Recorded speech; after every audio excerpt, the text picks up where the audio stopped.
जय हिंद दोस्तों। उम्मीद करता हूं कि आप सब लोग बेहतर होंगे। स्वागत है आप सभी का एक बार फिर से एससीएस एकेडमी के यूट्यूब चैनल पर। दोस्तों, इस क्लास में हम डिस्कस कर रहे हैं भारत इतिहास पर आधारित महत्वपूर्ण प्रश्नों को, और इन प्रश्नों की हमारी लगातार ये लेक्चर श्रृंखला चल रही है। इस लेक्चर श्रृंखला का आज का हमारा ये 31वां लेक्चर है, और आज के इस लेक्चर में हम डिस्कस करने वाले हैं अंग्रेजी शासन का भारत पर प्रभाव। ब्रिटिश शासन हमारे यहाँ पर स्थापित हुआ। लगभग 150 से 200 सालों तक देश को ब्रिटिशर्स ने गुलाम बना कर रखा। इस पूरे दौर में इन्होंने देश में अलग अलग प्रकार की नीतियां और चीजें लागू की थी। इनका भारत के हर एक क्षेत्र पर, भले ही वो आर्थिक क्षेत्र हो, राजनीतिक क्षेत्र हो, सामाजिक क्षेत्र हो या सांस्कृतिक क्षेत्र हो, हर एक क्षेत्र पर इसका प्रभाव पड़ा है। लेकिन सबसे ज्यादा व्यापक प्रभाव हमें जो देखने को मिला ब्रिटिश शासन की नीतियों का, वो था अर्थव्यवस्था पर पड़ने वाला प्रभाव। इन्होंने भारत की अर्थव्यवस्था को पूरी तरीके से छिन्न भिन्न कर दिया, नष्ट कर रख दिया था, और इन्होंने भारत की राजनीति को भी बड़े स्तर पर प्रभावित किया।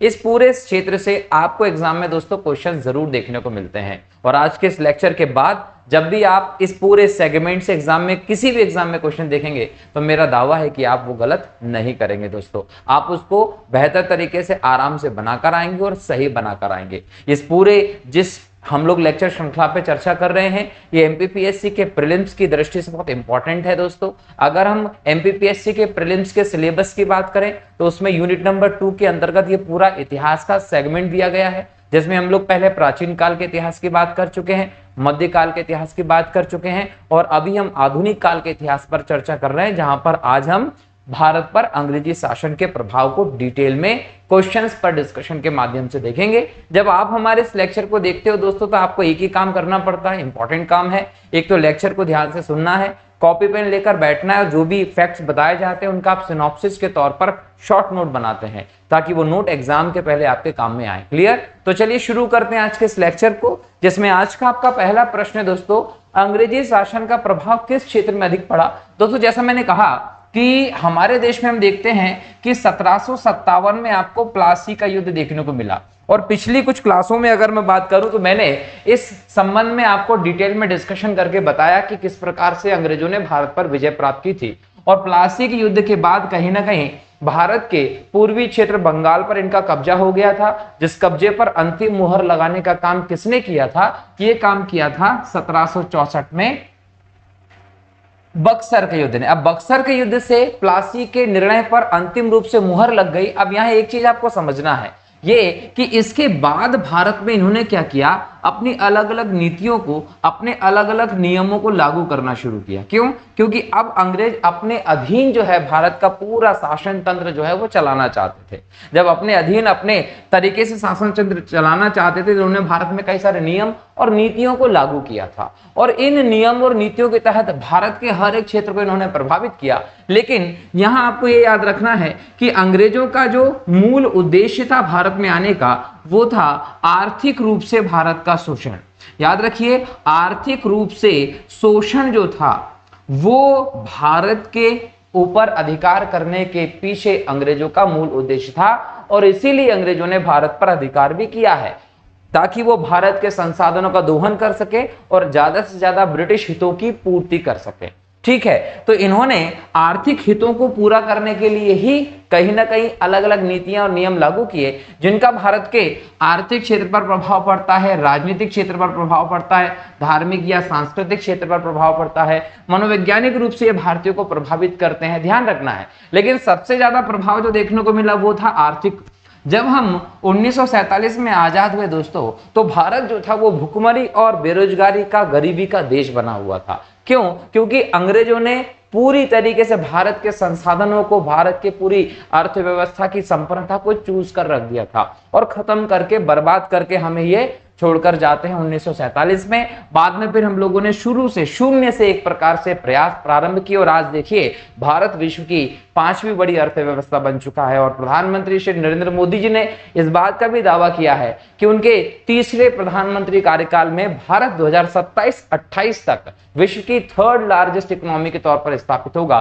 तो ये कहीं ना कहीं भारत की जनता का सामर्थ्य है कि आज भारत आजाद हुए ज्यादा समय नहीं हुआ, 1947 में आजाद हुआ, हम आजादी के अमृत महोत्सव में हैं, लेकिन उसके बावजूद हमने, जिस देश ने हमको 200 साल तक गुलाम बनाकर रखा, उसको आज हमने हर क्षेत्र में पीछे किया हुआ है दोस्तों। तो ये बहुत बड़ी बात है। लेकिन यहाँ अंग्रेजी शासन की जो भी नीतियां हमारे देश में लागू की गई थी उनके दौरान, तो उन्होंने भारत की अर्थव्यवस्था को निस्तानाबूद करने के लिए नीतियां लागू की थी। भले ही वो भारत का व्यापार हो, भारत में उद्योग हो, भारत में कृषि नीति हो, हर एक चीज उन्होंने अपने फायदे के लिए लागू की थी। सबसे ज्यादा अंग्रेजी शासन का प्रभाव हमें देखने को मिला तो भारत की अर्थव्यवस्था पर देखने को मिला।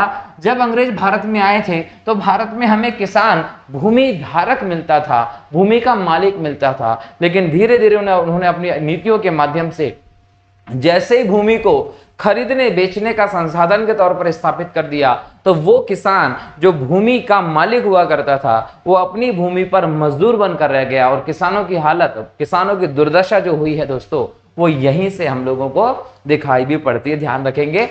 अगला प्रश्न है, सूची 1 को सूची 2 से मिलाना है। सूची 1 में यहाँ पर कुछ चरण दिए गए हैं औपनिवेशवाद के, और सूची 2 में जो है उसके तहत क्या क्या किया गया है, एक्शन उसको बताया गया है। अब इसको आप दोस्तों उपनिवेशवाद के चरण के तौर पर भी ले सकते हो, उपनिवेशवाद के चरण के तौर पर भी आप इसको ले सकते हो, जिसमें आप अलग अलग 3 चरण देखते हैं। कितने चरण देखते हैं उसमें? अलग अलग 3 चरण देखते हैं। पहले चरण को आपने वाणिज्यिक उपनिवेशवाद का चरण बोल दिया, दूसरे को आपने औद्योगिक चरण के नाम से बोल दिया, तीसरे को आपने वित्तीय पूंजीवाद के नाम से बोल दिया। अब देखिए इन चरणों में हम देखें तो प्रारंभ में जो वाणिज्यिक चरण रहा है दोस्तों, इसमें इन्होंने भारत से जो व्यापार है उसकी एक नीति को कुछ कंट्रोल के अंदर रहते हुए काम किया है, जिसमें एकाधिपत्य व्यापार और प्रत्यक्ष विनियोग का काल भी रहा है। और ये 1813 तक चलता है, क्योंकि 1813 में कंपनी के जो अधिकार थे दोस्तों उनको सीमित कर दिया गया था। कंपनी के व्यापारिक अधिकार को सीमित किया गया था 1813 में, जब 1813 का चार्टर अधिनियम आया था तो। और 1833 का जब अधिनियम आया था लॉर्ड विलियम बेंटिक के समय, उसके माध्यम से कंपनी के व्यापारिक एकाधिकार को खत्म कर दिया गया था। तो ये वाणिज्यिक चरण जो था ये भी 1813 में खत्म हो जाता है। 1833 से नई व्यवस्था के तहत काम शुरू होने लगता है। और इसको औद्योगिक चरण के नाम से आप जो जानते हैं, थोड़े बहुत छुटपुट उद्योग अंग्रेजों ने भारत में लगाए, लेकिन यहाँ पर वही उद्योग लगाए गए थे, उन्हीं चीजों को बढ़ावा दिया गया था जिनकी जरूरत अंग्रेजों को थी, जिनसे अंग्रेज फायदा उठा सकते थे, भारत के संसाधनों का और ज्यादा दोहन कर सकते थे। तो ये मुक्त व्यापार का काल था, जिस काल में कंपनी का एकाधिकार खत्म हो गया था। कंपनी का एकाधिकार समाप्त हो गया था, ये याद रखिएगा। ये वो समय था जब औद्योगिक क्रांति के परिणाम स्वरूप ब्रिटेन में उद्योगपतियों के कई सारे वर्ग बन गए थे, बहुत सारे लोगों को पैसा आ गया था, वो भी चाहते थे कि भारत से व्यापार कर। उन्होंने अपना एक समूह बनाकर वहां के राजा, जो वहां के शासक हुआ करते थे, उनके ऊपर दबाव डाला, और दबाव में आकर वहां के शासक ने कहा 1813 के अधिनियम में कि आपके जो व्यापारिक एकाधिकार है कंपनी के वो सीमित होते हैं। आप चाय और चीन से व्यापार तक 1813 के अधिनियम में सीमित कर दिया गया। 1833 के जो अधिनियम आया था उसके माध्यम से व्यापारिक एकाधिकार को पूरी तरीके से समाप्त कर दिया।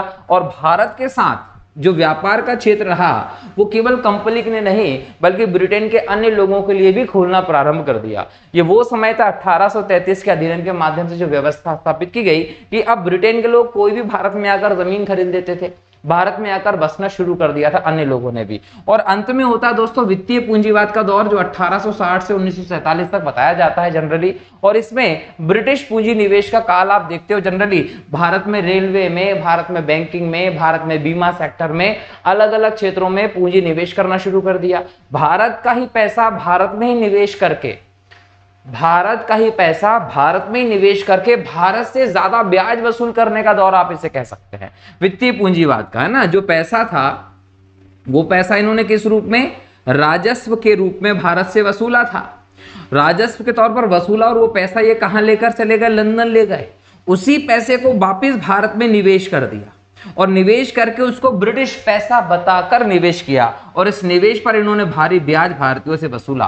तो कहीं ना कहीं ये वित्तीय पूंजीवाद का जो दौर है वो भी हमें देखने को मिलता है। और भारत को इन्होंने लूटने में अलग अलग प्रकार के जो व्यवस्थाएं वो इन्होंने लागू की थी। तो यहाँ याद रखिएगा, एक का जो है वो फर्स्ट है, बी का जो है वो सेकंड है, और सी का जो है वो थर्ड उत्तर आपका होगा। अगला प्रश्न है, भारत में अंग्रेजों की लूट किस महत्वपूर्ण घटना के बाद शुरू हो गई थी? तो मैंने आपको पहले ही बताया कि 1757 में होता है प्लासी का युद्ध, और प्लासी के युद्ध के बाद बंगाल का जो क्षेत्र है वो अंग्रेजों के हाथ में आ जाता है। फिर होता है 1764 में बक्सर का युद्ध, और बक्सर के युद्ध के बाद आपको देखने को मिलती है इलाहाबाद की संधि, और इस इलाहाबाद की संधि के माध्यम से इनको बंगाल, बिहार, उड़ीसा के दीवानी जो राइट्स होते हैं वो मिल जाते हैं, और उसके बाद से भारत में अंधाधुंध लूट करना शुरू कर देते हैं। लेकिन पहला कदम जो होता है दोस्तों वो 1757 का प्लासी का युद्ध होता है, जो 23 जून 1757 को बंगाल के प्लासी नामक स्थान पर घटित होता है, जिसमें एक तरफ क्लाइव की सेना थी अंग्रेजों की, और एक तरफ सिराजुद्दौला की सेना थी। सिराजुद्दौला जो था उसकी इसमें हार होती है, और बंगाल के क्षेत्र पर, पूर्वी क्षेत्र पर भारत के अंग्रेजों का कब्जा हो जाता है। ठीक है, अगला प्रश्न है, ब्रिटिश काल में भारत में निम्नलिखित में से किस भू राजस्व व्यवस्था को नहीं अपनाया गया? तो याद रखिएगा, स्थायी बंदोबस्त अपनाया गया था, रैयतवाड़ी व्यवस्था अपनाई गई थी, और महलवाड़ी व्यवस्था भी अपनाई गई थी। जनरली हम बात करें अंग्रेजी काल में भू राजस्व का, तो उसके 3 ही हमें आधार देखने को मिलते हैं, स्थायी बंदोबस्त, रैयतवाड़ी और महलवाड़ी व्यवस्था। दहसाला बंदोबस्त इसमें नहीं आती, क्योंकि दहसाला बंदोबस्त 1580 के आसपास दिखाई पड़ती है। ये अकबर के समय की व्यवस्था थी, जिसको प्रारंभ करने का जो श्रेय है दोस्तों वो टोडरमल को जाता है, और 10 साल के लिए ये व्यवस्था जो थी वो तय की जाती थी उत्पादन का अनुमान लगाकर आदि के आधार पर। तो अकबर के समय की व्यवस्था थी दहसाला, जो कि टोडरमल ने शुरू की थी। लेकिन स्थायी बंदोबस्त, रैयतवाड़ी और महलवाड़ी जो है वो अंग्रेजी शासन काल में भारत पर लागू की गई भू राजस्व की व्यवस्था आपको देखने को मिलती है।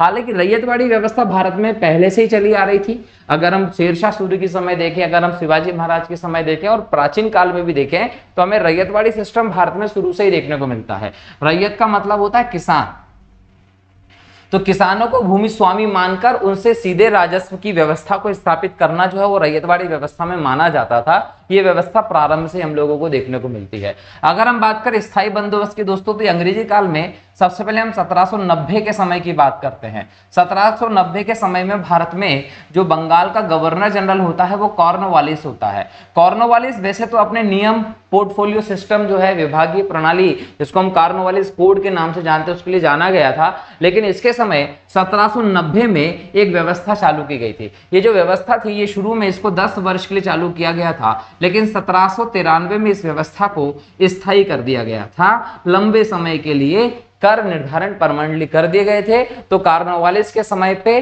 1793 में स्थायी बंदोबस्त जो होता है वो स्थापित होता है, और स्थायी बंदोबस्त के तहत जो है वो एक बार लगान की दर निर्धारित कर दी जाती थी। और स्थायी बंदोबस्त के अंतर्गत ये भी याद रखिएगा कि भारत के 19% जो बोल सकते हैं कि बेहतर सिंचाई वाला इलाका था, उपजाऊ मैदान था, जहां पर अंग्रेजों को विश्वास था कि यहां से नियमित हम लोगों को पैसा मिल सकता है, उस 19% भाग पर, जिसमें आप बेसिकली बोल सकते हैं बंगाल का इलाका है, बिहार का इलाका है, उड़ीसा का इलाका है, गाजीपुर है, बनारस है, ऐसे कुछ इलाके जो है यहां पर आपको बंगाल, बिहार, उड़ीसा, गाजीपुर, बनारस, ये जो एरिया है यहां पर 19% भाग पर, उपजाऊ क्षेत्र पर आपको स्थायी बंदोबस्त देखने को मिलता। लॉर्ड कॉर्नवालिस के द्वारा 1790 में 10 वर्ष की व्यवस्था की गई, 1793 में स्थायी तौर पर इसको बदल दिया गया।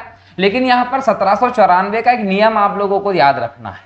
ये नियम जो था ये था दोस्तों सूर्यास्त का नियम। एग्जाम में बहुत ज्यादा पूछा जाता है सूर्यास्त का नियम क्या है। जब इस पे क्वेश्चन आ जाता है तो आपको ये भी पता होना चाहिए कि सूर्यास्त का नियम जो है वो स्थायी बंदोबस्त के अंतर्गत 1794 में स्थापित हुआ, जिसके तहत इस व्यवस्था को और ज्यादा कठोर कर दिया गया। जनरली स्थायी बंदोबस्त में क्या होता था दोस्तों, जमींदार जो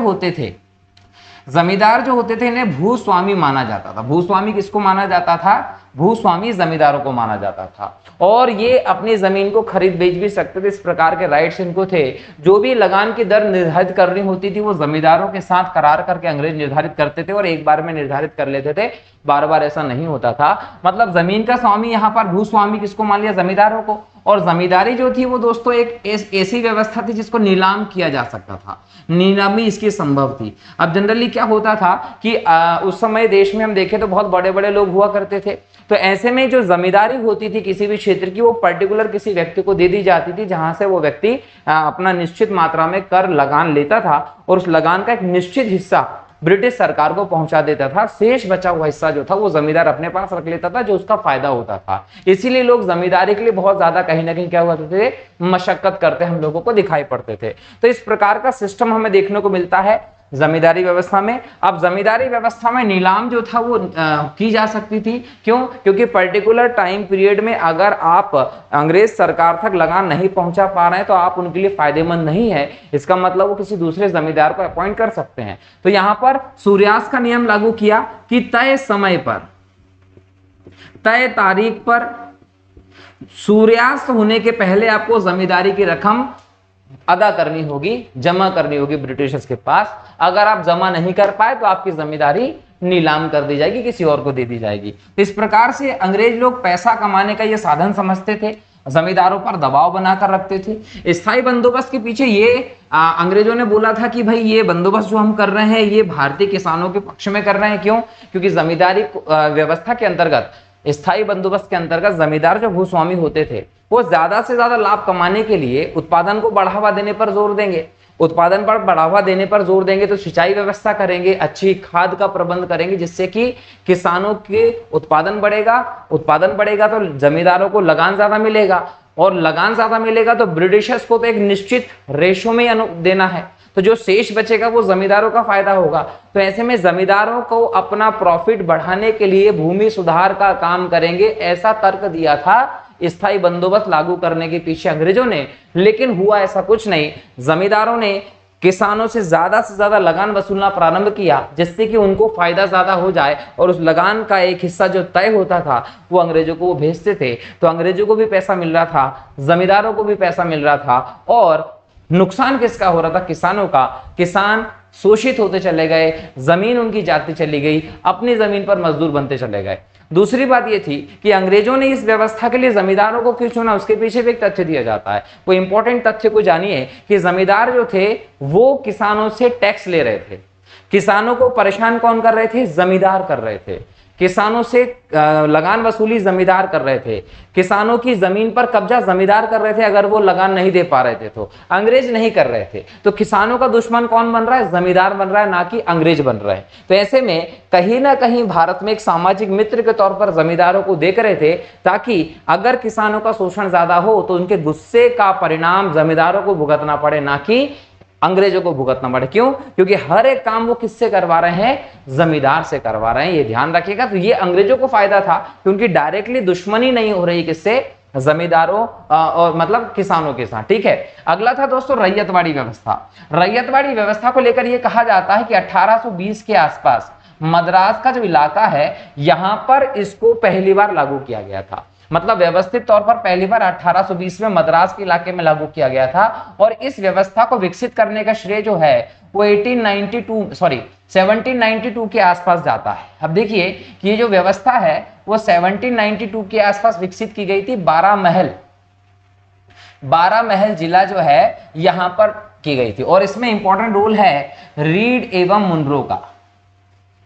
लेकिन इसको इंपॉर्टेंट तौर पर, व्यवस्थित तौर पर 1820 में मद्रास में लागू किया गया था। लगान की जो दर होती थी दोस्तों वो लगभग 50% के आसपास होती थी, और इसमें किसानों को भूस्वामी माना गया था, ये याद रखिएगा। बंदोबस्त उनके साथ किया जाता था। लेकिन धीरे धीरे करके लगान की दर बढ़ती चली गई। 50 की जगह पर उनसे 70-80% जो था वो वसूल लिया जाता था, और इससे भी कहीं ना कहीं किसानों को ही लॉस हुआ, उनका शोषण हुआ। लेकिन ये सबसे पहले 1820 में मद्रास में आया था, और रीड और मुनरो जो है उनको इसकी व्यवस्था का श्रेय जाता है। अगला है दोस्तों महलवाड़ी व्यवस्था। महलवाड़ी व्यवस्था देखिए, स्थायी बंदोबस्त में किसानों का शोषण हुआ, रैयतवाड़ी में भी किसानों का शोषण हुआ, महलवाड़ी में भी किसानों का शोषण होगा। ये एक प्रकार की जमींदारी व्यवस्था ही है। मतलब ये कि यहां पर महाल से करार किया जाता था। अब महाल से करार का मतलब, महाल मतलब क्या होता था? गांव का समूह होता था, और इस समूह में आप सामूहिक उत्तरदायित्व को ही देखते थे। इस सामूहिक उत्तरदायित्व के तहत एक साथ गांव के समूह से जो महाल होता था उसका एक प्रमुख बना दिया जाता था। उससे कहीं ना कहीं अंग्रेज लगान वसूल करते थे। और ये जो व्यवस्था है दोस्तों ये भारत में बड़े स्तर पर देखने को हमें मिलती है। इसके जो हम लोगों को जनक हैं इसके जनक मिलते हैं हॉल्ट मैकेंजी। हॉल्ट मैकेंजी, ये याद रख लीजिएगा, एग्जाम में बहुत आता है। महलवाड़ी व्यवस्था के जनक कौन है? हॉल्ट मैकेंजी, याद रखेंगे। और एक और चीज कि 1833 के समय, 1833 के समय अगर हम बात करें भारत में, मार्टिन बर्ड, मार्टिन बर्ड का नाम याद रखिएगा। और इसके साथ साथ आते हैं जेम्स थॉमसन, जेम्स थॉमसन। तो 1833 के आसपास देखें तो जेम्स थॉमसन और मार्टिन बर्ड ने इसे भारत में बड़े पैमाने पर लागू किया था, यह भी ध्यान रखना है। और ये जो थी दोस्तों, ये पहली बार ऐसी व्यवस्था थी कि जिसमें मानचित्र का प्रयोग किया गया था। मतलब महलवाड़ी व्यवस्था के तहत मानचित्रों का पूरा प्रयोग किया गया। 90% के आसपास उपज का जो है, उपज का 90% के आसपास यहां पर वसूल कर लिया जाता था। कृषि क्षेत्र के लगभग 30% इलाके पर महलवाड़ी व्यवस्था को लगाया गया था, जिसमें पंजाब और उत्तर प्रदेश के कुछ प्रांत थे। तो महलवाड़ी व्यवस्था, रैयतवाड़ी व्यवस्था, स्थायी बंदोबस्त, तीनों ही अंग्रेजी शासनकाल में भारत में लागू की गई आर्थिक व्यवस्थाएं थी। लगान निर्धारण की भू राजस्व व्यवस्थाएं थी, जो भारत के अलग अलग क्षेत्रों में स्थिति के अनुसार से लागू किया गया था। और अलग अलग व्यवस्था को अलग अलग समय पर लागू किया गया, और तीनों व्यवस्थाओं में अंग्रेजों ने भारत के किसानों का शोषण ही किया था। अगला प्रश्न है, भारत में प्रथम रेल लाइन निम्नलिखित में से किसने बिछवाई थी? दोस्तों तो याद रखिएगा, भारत में पहली रेल लाइन जो है वो जॉर्ज क्लार्क ने स्थापित करवाई थी। इस समय जो है वो लॉर्ड डलहौजी जो है, लॉर्ड डलहौजी जो है वो भारत का गवर्नर जनरल है, याद रखिएगा। और इसी समय भारत में पहली बार ट्रेन भी चलाई गई थी। लगभग 34 किलोमीटर की ट्रेन जो है वो आपको 1853 के आसपास मुंबई से ठाणे के बीच में दिखाई पड़ती है। जॉर्ज क्लार्क जो है उसने भारत में पहली रेल लाइन बिछाई थी, ध्यान रखेंगे। भारत से ब्रिटेन की ओर संपत्ति के अपवहन, ड्रेन ऑफ वेल्थ का सिद्धांत किसने प्रतिपादित किया था? दादाभाई नौरोजी, जिन्हें हम grand old man of India कहते हैं। इन्होंने भारत में एक आर्थिक राष्ट्रवाद को उत्पन्न किया। इन्होंने अपनी book un-British rule, poverty and un-British rule in India, इस किताब के माध्यम से सबसे पहले यह बताया था कि किस प्रकार से अंग्रेज जो है भारत का पैसा बाहर लेकर जा रहे हैं, ये ध्यान रखिएगा। तो दादाभाई नौरोजी ने अपनी बुक के माध्यम से इस बात के ऊपर प्रकाश डाला कि अंग्रेज भारत का पैसा बाहर लेकर जा रहे हैं। और ये किताब जो है वो 1867 में 2 मई के आसपास आई थी। और ये कहीं ना कहीं उन्होंने जो बात कही थी दोस्तों, वो east India association, east India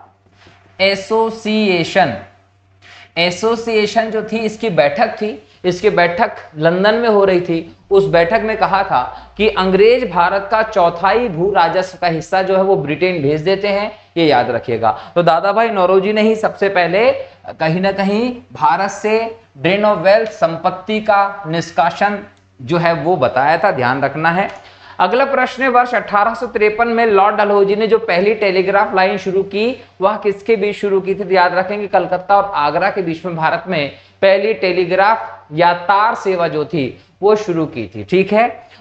अगला प्रश्न है, भारत में ब्रिटिश भू राजस्व प्रणाली का निम्नलिखित में से किसने अधिक लाभ प्राप्त किया? ये लाभ प्राप्त किया था दोस्तों जमींदारों ने। क्यों? क्योंकि भू राजस्व व्यवस्था में जमींदार जो थे इनको महत्व दिया गया था। ये क्या करते थे? अपनी मर्जी से किसानों से लगान वसूल करते थे, क्योंकि इन्हें एक निश्चित मात्रा में ही अंग्रेजों को देना होता था। ये सोचते थे कि ज्यादा से ज्यादा भू राजस्व वसूल कर लिया जाए और कहीं ना कहीं फायदा उठाया जाए। अगला प्रश्न, भारत में सबसे पहला सूती वस्त्र मिल किस शहर में स्थापित किया गया था? दोस्तों तो याद रखेंगे, अगर हम सूती वस्त्र की बात करें, भारत में सबसे पहले बंबई में हमें सूती वस्त्र उद्योग दिखाई पड़ता है। अगर हम सूती वस्त्र उद्योग के बंबई में बात करते हैं दोस्तों, तो ये याद रखिएगा कि सूती वस्त्र जो है भारत का सबसे प्राचीन और बड़ा उद्योग देखने को मिलता है। सबसे प्राचीन और बड़ा उद्योग जो है उसमें हम सूती वस्त्र उद्योग को भारत में देखते हैं। अगर भारत में सूती वस्त्र की पहली मील की बात करूं तो 1818 में कलकत्ता में हमें इस प्रकार की व्यवस्था दिखाई पड़ती है। 1818 में कलकत्ता में ग्लस्टर एक जगह थी, यहां पर भारत में सूती वस्त्र मिल स्थापित की गई, लेकिन ये ज्यादा बेहतर तरीके से चली नहीं।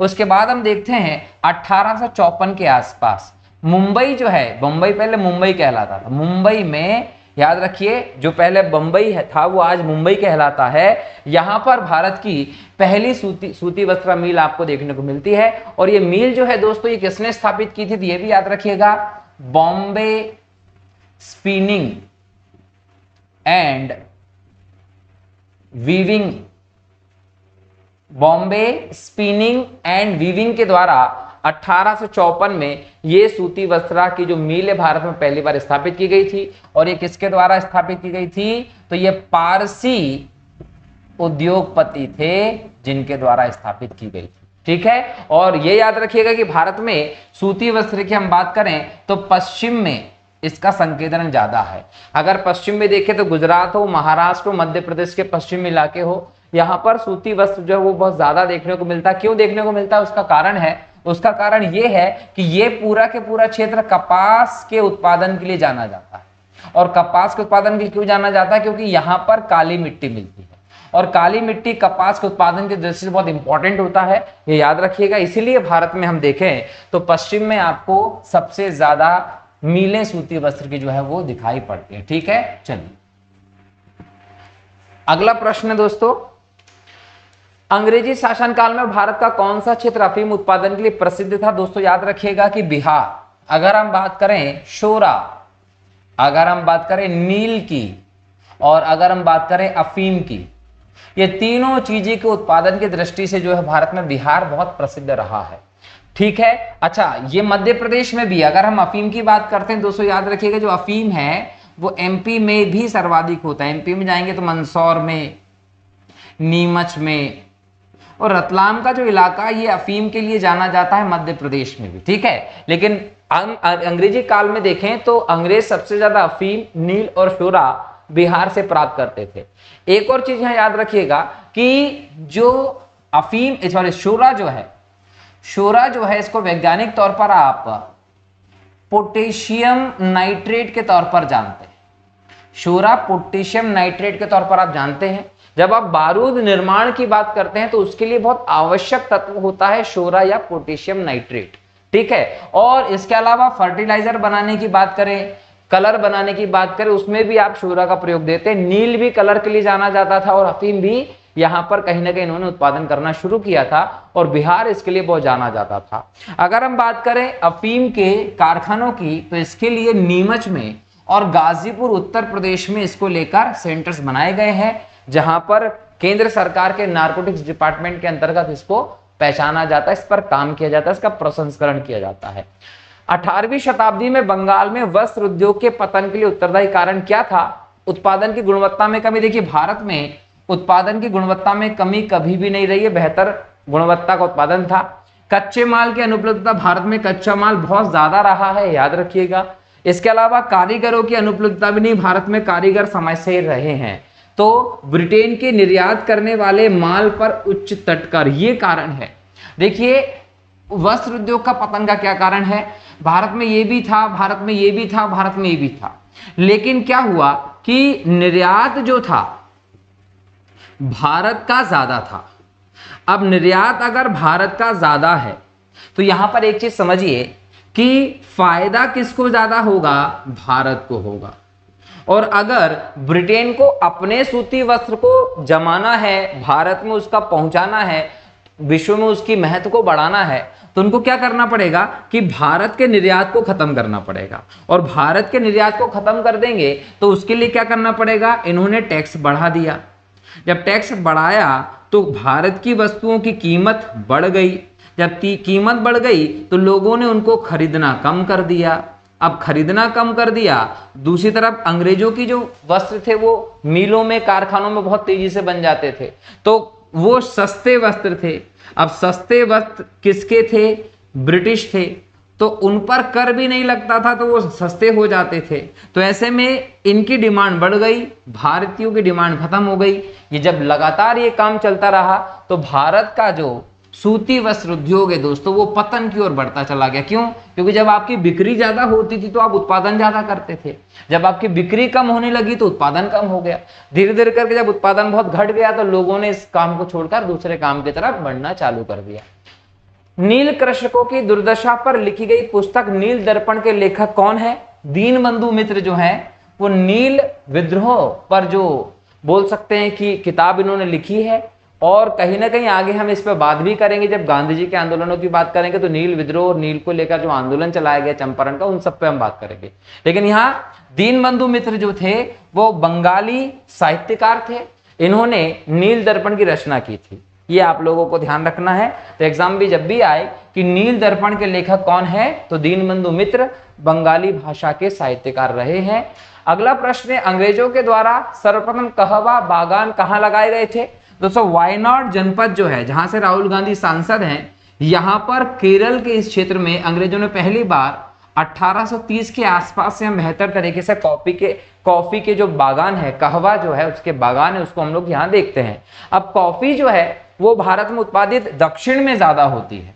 अगर हम दक्षिण में देखें तो केरल जो है, कर्नाटक जो है और तमिलनाडु के जो क्षेत्र है, यहां पर हम कॉफी के उत्पादन को बेसिकली देखते हैं। नंबर 1 कर्नाटक है, नंबर 2 पर केरल है। ठीक है, तो ये हमारे देश में कॉफी के उत्पादन की बात होती है। सबसे ज्यादा हम कॉफी की बात करें दोस्तों तो लगभग 53% के आसपास कर्नाटक उत्पादन करता है, और 28% के आसपास केरल उत्पादन करता है, और 11% के आसपास तमिलनाडु में होती है। ठीक है, अगर हम भारत की बात करें तो 1830 के बाद से केरल के वायनाड से आपको सबसे पहले इसकी व्यवस्था देखने को मिलती है और भारत में कॉफी होने लगी।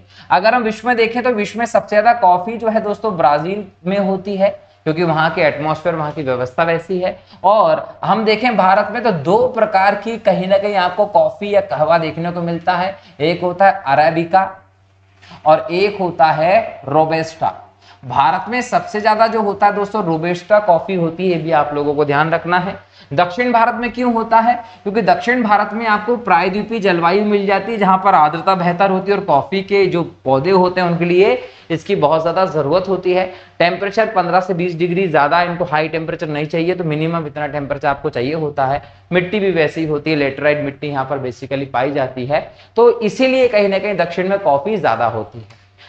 भारत में अंग्रेजों के समय में प्रथम जनगणना किसके कार्यकाल में हुई थी दोस्तों? तो आप जनगणना को पहले तो लॉर्ड मियो के समय पे देखते हैं 1872 में, लेकिन ये प्रायोगिक जनगणना थी कि वैज्ञानिक बेस पे हम जनगणना का प्रयोग कर रहे हैं। लेकिन लॉर्ड रिपिन जो है इसके यहां से लगातार या नियमित जनगणना का काम शुरू हुआ। कब? हर 10 वर्ष में। लेकिन जनगणना पहली बार किसके समय हो गई थी? लॉर्ड मियो के समय वैज्ञानिक आधार पर हो गई थी। वैसे जनगणना के साक्ष्य तो हमको चंद्रगुप्त मौर्य के समय से मिलते हैं, तो उस समय भी पता था। क्यों जनगणना क्यों करवानी है? इसलिए करवानी क्योंकि नीतियां बनाना है, नियम बनाना, योजनाएं लगाना तो देश की जनता के लिए बनाना पड़ेगी, और आपको जब तक ये पता नहीं होगा कि भारत में कितने लोग हैं तो उनके लिए योजना कैसे बनाओगे? जनगणना होना चाहिए। जातिगत जनगणना के पक्ष में जनरली हम नहीं होते, क्योंकि जातिगत वैमनस्य या मतभेद पैदा करने की कोशिश हो सकती है जातिगत जनगणना। लेकिन यहाँ पर जनगणना का काम जरूरी है ताकि आप बेहतर तरीके से आपके देश के लोगों को योजना दे सकें। और ये गृह मंत्रालय का विषय है दोस्तों, याद रखिएगा, संघ सरकार के अंतर्गत आता है। भारतीय संविधान के आर्टिकल नंबर 246 के तहत केंद्र सरकार को दिया गया है। अगर हम देखें दोस्तों तो पहली जनगणना आपको लॉर्ड मियो के समय दिखाई पड़ती है 1872 में। 1881 से लॉर्ड रिपिन के समय से नियमित चालू हुई, और 2011 में दोस्तों 15वीं जनगणना हम लोगों को देखने को मिलती है। आजादी के समय दोस्तों 7वीं गणना थी, ये भी आप लोगों को ध्यान रखना है। और वर्तमान में हम देखें दोस्तों तो भारत में जनगणना की जब बात करते हैं तो आज लगभग 140 करोड़ की पॉपुलेशन हो चुकी है। 2021 की जनगणना आने चाहिए थे, लेकिन कोविड और अन्य कारणों के चलते इस काम को लेट कर दिया गया है, और अनुमान के हिसाब से अब सरकार इस पर काम चालू करने वाली है। अब यहां पर याद रखिएगा कि जनगणना करने का जो एक बोल सकते हैं कि बिल लेकर आए थे और सरदार वल्लभ भाई पटेल लेकर आए थे, इनके बाद ही कहीं ना कहीं भारत में इस प्रकार की व्यवस्था लाई गई थी। और भारत में जनगणना का कार्य करने के लिए एक अधिनियम भी बनाया गया जो 1948 में लेकर आए थे। ठीक है, स्वतंत्रता पूर्व अवधि में ब्रिटिश सरकार द्वारा भारत में आधुनिक शिक्षा के प्रसार का मुख्य उद्देश्य क्या था दोस्तों? तो आधुनिक शिक्षा का मुख्य उद्देश्य था कि छोटे प्रशासनिक पदों पर नियुक्ति के लिए शिक्षित भारतीयों की आवश्यकता है। एक्चुअल में क्या था कि भारत में क्लर्क प्लस बाबुओं के जो पद होते थे उन पदों पर भर्ती करना थी। अब जनरली इन पदों पर भर्ती करने के लिए अंग्रेजों को ऐसे लोग चाहिए थे जो अंग्रेजी जानते थे, जिनके पास आधुनिक शिक्षा थी। लेकिन जनरली क्या करते थे कि इन पदों के लिए वो ब्रिटेन से लोग लाते थे, तो उनके ऊपर खर्चा ज्यादा पड़ता था। उन्होंने कहा कि भारतीयों को इस पद पे नियुक्त कर दिया जाता कि कम पैसे में काम हो जाए या पैसा देना ही नहीं पड़े। तो इन्होंने छोटे प्रशासनिक पदों पर नियुक्ति के लिए भारतीयों को अंग्रेजी शिक्षा से शिक्षित करना शुरू किया, ये याद रखिएगा, ठीक है। चलिए अगला प्रश्न देखते हैं। उत्तरी भारत में भूमिकर व्यवस्था का प्रवर्तक किसे कहा जाता है? दोस्तों मैंने अभी बताया मार्टिन बर्ड। मार्टिन बर्ड ने उत्तर प्रदेश पंजाब के क्षेत्रों में जिस प्रकार से महलवाड़ी व्यवस्था को लागू करने में इंपॉर्टेंट भूमिका निभाई थी, तो उसके तहत हम बोलते हैं कि उत्तर भारत में मार्टिन बर्ड जो थे वो इंपॉर्टेंट रोल प्ले करते हैं भूमिकर व्यवस्था के प्रवर्तन के लिए। अगला प्रश्न है, भारत में उपनिवेश काल में लिटरली आयोग 1929 में बनाया गया था, इसका क्या उद्देश्य रहा? तो इसका उद्देश्य था श्रमिकों की मौजूदा परिस्थितियों पर प्रतिवेदन पर जो सिफारिशें प्रस्तुत करना, इसलिए लिटरली आयोग जो है 1929 में बनाया गया। इस समय लॉर्ड इरविन जो थे वो भारत में वायसराय के पद पर होते थे, और इसके बाद आप लोगों को देखने को मिलता है गांधी इरविन समझौता, जिसपे हम आगे डिस्कस करने वाले हैं, ठीक है। अगला प्रश्न है, भारत में भारतीयों द्वारा 1881 में स्थापित हुआ तथा उनके प्रबंधन में चलने वाला सीमित देयता वाला प्रथम बैंक कौन सा था? तो वो था दोस्तों Awadh commercial bank. Awadh commercial bank 1881 में स्थापित हुआ था। लेकिन देखिए हम भारत में देखें तो बैंकिंग का हिस्ट्री इससे भी पुराना रहा है, और आज हम देखते हैं कि एसबीआई जैसा हमारे देश में एक बड़ा कमर्शियल बैंक भी है, ये याद रखिएगा। अब देखिए कि सबसे पहले हम देखें 1770 में बैंक ऑफ हिंदुस्तान, याद रखिए 1770 में बैंक ऑफ हिंदुस्तान, ये बैंक ऑफ हिंदुस्तान स्थापित होता है। अब ये बैंक ऑफ हिंदुस्तान जब स्थापित हुआ, ये देश का पहला बैंक था। एग्जाम में ये भी पूछ सकता है कि भारत में पहला बैंक कौन सा था, तो याद रखिए 1770 में स्थापित किया गया था, बैंक ऑफ हिंदुस्तान था। ये 1832 तक चलता है, और ये अलेक्जेंडर एंड कंपनी के द्वारा, याद रखिए ब्रिटेन के लोग थे जिनके द्वारा भारत में बैंक ऑफ हिंदुस्तान 1770 में स्थापित किया गया, और अलेक्जेंडर एक कंपनी इसको चला रही थी। 1832 तक ये बहुत कर्ज में डूब गया और इसको बंद कर दिया गया। मतलब बैंक ऑफ हिंदुस्तान भारत का पहला बैंक 1770 में अलेक्जेंडर कंपनी के द्वारा शुरू किया गया। कंपनी बाद में लॉस में होती है, कर्ज में डूब जाती है, 1832 में इसमें बंद कर दिया जाता है। अब ये बंद हो गया भारत में। इसके बाद ऐसा नहीं है कि बैंकिंग का काम रुक गया हो। 1770 में इसके बाद आप देखते हैं कि भारत में जनरल बैंक ऑफ इंडिया, ये जनरल बैंक ऑफ इंडिया बनता है कब? 1786 में, और 1791 तक रहता है। 1791 में बंद हो जाता है, ठीक है। इसके बाद अवध कमर्शियल बैंक बनता है, ये 1881 से लेकर 1958 तक आप लोगों को दिखाई पड़ता है। मतलब ये 1881 से 1958 तक चलता है। इसके बाद देखिए बैंक ऑफ बंगाल ये बनता है 1809 में। इसके बाद बनता है bank of Bombay 1840। Bank of Bombay ये बनता है 1840 में। इसके बाद बनता है बैंक ऑफ मद्रास बनता है 1843 में। अब देखिए 1809 में बैंक ऑफ बंगाल, 1840 में बॉम्बे का, 1843 में मद्रास का। ये तीनों बैंक को अगर मिला लें, ये तीनों हो गए थे प्रेसिडेंशियल बैंक।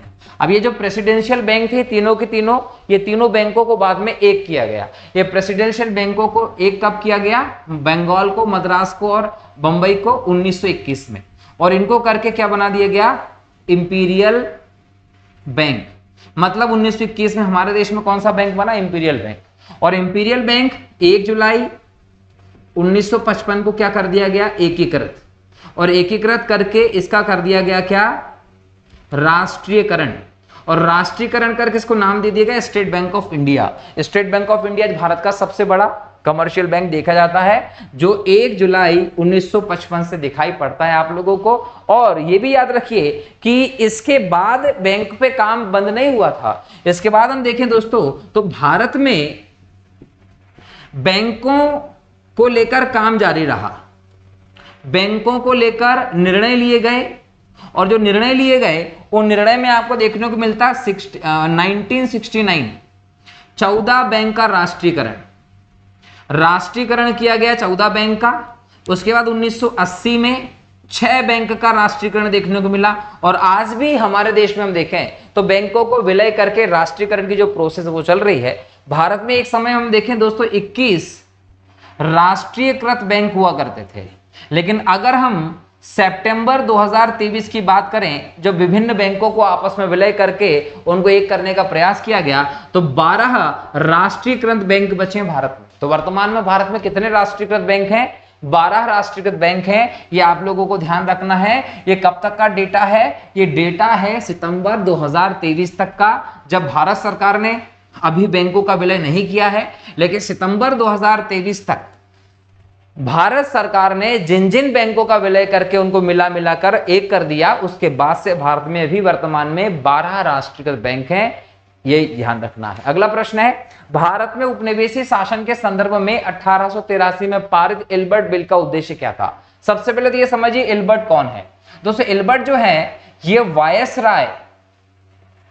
वायसराय की जो कार्यकारी परिषद होती है, वायसराय की जो कार्यकारी परिषद थी उसमें विधि सदस्य थे, विधि सदस्य के तौर पर आप देखते हैं। और ये जो विधि सदस्य रहा वो इल्बर्ट बिल था 1883 में। 1883 में अगर वायसराय का नाम जानेंगे तो वो लॉर्ड रिपिन थे। ठीक है, इनके समय एक बिल लेकर आए, वो बिल कब लाए? 1883 में।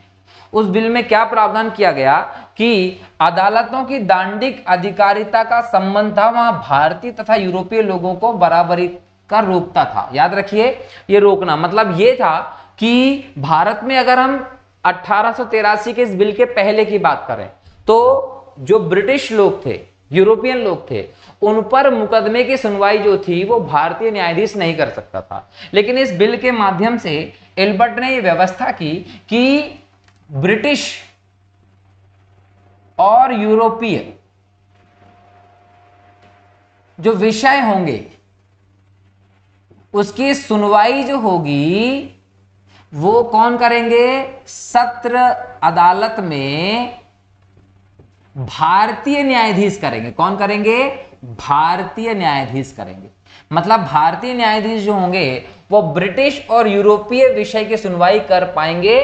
सत्र न्यायालयों में भेदभाव खत्म कर दिया जाएगा। तो जातिगत आधारित जो न्यायिक अयोग्यताएं थी उसको खत्म कर दिया गया। लेकिन जैसे ही ये व्यवस्था एकीकृत दिखाई पड़ती है कि यूरोपीय हो या भारतीय हो, यहां पर भारतीयों को यूरोपियों के मामले में मुकदमा सुनने का अधिकार मिल रहा है, तो इसको उस समय के यूरोपीय लोगों ने अपने अधिकारों के खिलाफ माना और उन सभी गोरे लोगों ने क्या कर दिया? सरकार के खिलाफ विरोध कर दिया। ये विरोध किसके खिलाफ हुआ था? इल्बर्ट बिल के, तो इसलिए इसको इल्बर्ट बिल विवाद कहा गया। इसे हम श्वेत विद्रोह के नाम से भी जानते हैं, क्योंकि सभी गोरों लोगों ने विद्रोह किया था कि कैसे आप एक कर रहे हैं न्याय व्यवस्था को, हिंदुस्तानी न्यायाधीशों को यूरोपीय विषयों पर या ब्रिटिश विषयों पर सुनवाई का अधिकार क्यों दे रहे हैं, है ना। इस प्रकार की व्यवस्था आई। तो यहां पर जब ये व्यवस्था देखने को मिली और भारी विरोध हुआ, इसका समाधान निकाला। बोले ऐसे कोई भी, इसका समाधान क्या निकलता है? समाधान निकाला गया कि ऐसे कोई भी विषय जो यूरोपीय या ब्रिटिश विषयों के पर सुनवाई पर आधारित होंगे उसमें 50% जूरी की समर्थन होना चाहिए। एक जूरी, एक पूरे मेंबर की टीम बनाई जाएगी, उसमें यूरोपीय भी होंगे, भारतीय भी होंगे, उनको मिलाकर कहीं ना कहीं 50% यूरोपीय लोगों का समर्थन मिलने के बाद ही सुनवाई कर पाएंगे, वरना नहीं कर पाएंगे। और ये इस बिल में संशोधन करके 1884 में इस बिल को पास कर दिया गया था। ब्रिटिश शासन के दौरान भारत में उद्योगों का कोई स्वतंत्र विकास नहीं हुआ था। इसका कारण क्या था? याद रखिए कि अगर मुझे उद्योगों का विकास करना है तो विदेशी पूंजी भारत में थी, प्राकृतिक संसाधनों का भारत में कमी नहीं थी, धनिक वर्ग का भी हमारे यहां पर कोई दिक्कत नहीं था। लेकिन दिक्कत यह था कि अगर मुझे कोई उद्योग लगाना है तो उसके लिए मुझे भारी उद्योगों की जरूरत है। मशीन उद्योग हो, लोहा इस्पात उद्योग हो, ये उद्योग जब तक मेरे पास नहीं होंगे तो मैं दूसरे उद्योग क्या लगाऊंगा। तो भारी उद्योगों का अभाव था भारत में, इसलिए भारत में उद्योगों का कोई बड़ा विकास हमें देखने को नहीं मिला। यद्यपि भारत के व्यापार पर 1813 के चार्टर एक्ट द्वारा कंपनी के अधिकार को समाप्त कर दिया गया था। देखिए, कंपनी जो थी वो भारत में बोल सकते हैं कि आती है 1608 से, जब कैप्टन हॉकिंस अनुमति लेने के लिए आता है। भारत में इसको व्यापार की अनुमति मिलती है। ये व्यापार की अनुमति जो मिलती है वो सन 1600 में ही महारानी एलिजाबेथ देती है। कितने साल के लिए देती है? 15 वर्ष के लिए। फिर ब्रिटेन के महाराज इसको अनिश्चित काल के लिए बढ़ा देते हैं, और उसके बाद जब चार्टर अधिनियम आते हैं तो उन अधिनियमों के माध्यम से 20 साल करके इनकी अवधि को 20-20 साल करके बढ़ाया गया। अब 20-20 साल करके आप बढ़ा रहे थे, तभी आता है 1813 का एक्ट। इस 1813 के एक्ट ने कहा कि अब आपका एकाधिकार खत्म, एकाधिकार समाप्त, और इसको सीमित करके आपने चीन से और चाय के व्यापार तक लेकर आ गए। अब इस व्यापार पर इनका एकाधिकार था, इसके अलावा सबके लिए, क्योंकि औद्योगिक क्रांति हो चुकी थी, सबके पास पैसा था, तो ब्रिटेन के सरकार के ऊपर दबाव बन रहा था कि हर एक व्यक्ति को भारत और ईस्ट के क्षेत्रों से व्यापार करने की अनुमति मिले। तो ऐसे में इन्होंने एकाधिकार को समाप्त कर दिया और दूसरे लोगों को भी भारत से व्यापार करने की अनुमति यहां पर मिल गई।